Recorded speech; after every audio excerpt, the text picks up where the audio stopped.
Hello everyone, आ गए हम हमारे पास पढ़ने के लिए अब साइक्लो कन्वर्टर। तो आज हम बता कर ही छोड़ेंगे साइक्लो कन्वर्टर होता क्या है। आइए हम समझते हैं। तो देखिए, साइक्लो कन्वर्टर कुछ और नहीं, ये जो है फिक्स्ड फ्रीक्वेंसी को, जैसे मतलब 5 फ्रीक्वेंसी हमको चाहिए, 3 फ्रीक्वेंसी तो वो दे देगा, ठीक है ना। और 8 फ्रीक्वेंसी चाहिए तो भी दे देगा। यानी कि फिक्स्ड फ्रीक्वेंसी को ये अलग अलग फ्रीक्वेंसी में, वेरिएबल फ्रीक्वेंसी में ये साइक्लो कन्वर्टर कन्वर्ट करता है। आशा करते हैं ये समझ में आया होगा, ठीक है। और उसके बाद जो है एक होता है स्टेप अप साइक्लो कन्वर्टर, एक होता है स्टेप डाउन साइक्लो कन्वर्टर। तो अब ये जानना होगा कि स्टेप अप साइक्लो कन्वर्टर क्या होता है और स्टेप डाउन साइक्लो कन्वर्टर क्या होता है। तो आप याद रखिएगा, जिस तरीक़ा से ट्रांसफार्मर में क्या करते थे कि स्टेप अप में क्या होता था, स्टेप अप में क्या होता था, वोल्टेज कम रहता था।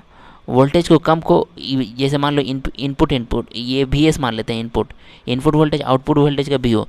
तो ये जो है वोल्टेज को क्या करता था स्टेप अप में कि स्टेप अप वोल्टेज ज़्यादा, मतलब कि इनपुट कम और आउटपुट ज़्यादा, तो स्टेप अप हो रहा था। तो वैसे ही फ्रीक्वेंसी में क्या होगा, आउटपुट जो है स्टेप अप में, ये स्टेप अप में क्या हो जाएगा, स्टेप अप में ये जो आउटपुट फ्रीक्वेंसी ज़्यादा होगा। जैसे इसमें स्टेप अप ट्रांसफार्मर में क्या होता था, आउटपुट वोल्टेज ज़्यादा होता था, तो इसमें आउटपुट फ्रीक्वेंसी ज़्यादा होगा कंपेयर टू इनपुट से, तो उसी को बोलते हैं स्टेप अप साइक्लो कन्वर्टर। और स्टेप डाउन में उल्टा होता था, तो ये उल्टा है स्टेप डाउन साइक्लो कन्वर्टर। तो आशा करते हैं आप ये साइक्लो कन्वर्टर क्या है ये समझे होंगे। फिर स्टेप अप साइक्लो कन्वर्टर क्या होता है, स्टेप डाउन साइक्लो कन्वर्टर क्या होता है, ये चीज़, ठीक है। तो आशा करते हैं इतना समझ में आया होगा। हाँ, तो आज देख रहे हैं single phase to single phase cycloconverter. अब ये देखना है कि single phase to single cycloconverter क्या होता है, single to single phase cycloconverter क्या होता है। तो इसमें ये हमारा सर्किट डायग्राम है, ठीक है। यहाँ पे थैरिस्टर लगा हुआ है, ठीक है ना। ये फॉरवर्डेड है, ये जो है बैकवर्ड टाइप का है, बैकवर्ड है, ये फॉरवर्ड है, ये बैकवर्ड है। तो ये सर्किट डायग्राम है। तो ये इनपुट हमारा वी एस है, ये प्लस है, माइनस है, ये प्लस माइनस जो भी है। अब देखिए मेरा क्या है कि जब हम पॉजिटिव साइकिल देंगे, तो जब हम पॉजिटिव साइकिल देंगे तब क्या होगा, P1 कंडक्ट करेगा जी, क्योंकि पॉजिटिव साइकिल है तो ये P1 का कंडक्ट करेगा। और इन नेगेटिव साइड में जो है ये कंडक्ट करेगा, N2 कंडक्ट करेगा। तो वही लिखे हैं कि P1 में P1 ऑन होगा तो V0 इज इक्वल टू क्या हो जाएगा, VS हो जाएगा।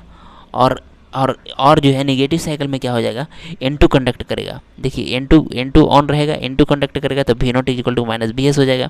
सिमिलरली जिस तरीके से इसमें कर रहे हैं पॉजिटिव, देखिए फिर से बता देते हैं, पॉजिटिव साइकिल में क्या किए, पॉजिटिव वाला ऑन है तो ये फॉरवर्ड हो गया, तो P1 ऑन हो गया। तो नेगेटिव में ये कंडक्ट करेगा, यानी कि पॉजिटिव साइकिल में P1 और N2 कंडक्ट करेगा। तो वही लिखें P1 और N2। लेकिन इसमें जो है V0 इक्वल टू VS हो जाएगा और इसमें V0 equal to minus VS हो जाएगा। तो आशा करते हैं ये समझ में आएगा। नेगेटिव साइकिल में जस्ट उल्टा हो जाएगा। नेगेटिव साइकिल में क्या हो जाएगा, नेगेटिव में जो है ये मतलब कि ये काम नहीं करेगा, ये काम करेगा, यानी कि P2 कंडक्ट करेगा, P2 ऑन होगा। और इसमें जो है नेगेटिव में क्या हो जाएगा, ये कंडक्ट करेगा, ठीक है, N1 कंडक्ट करेगा। तो वही चीज़ लिखे हैं, लेकिन N1 में V0 इक्वल टू VS आएगा और इसमें जो है P2 के केस में V0 equal to minus VS हो जाएगा।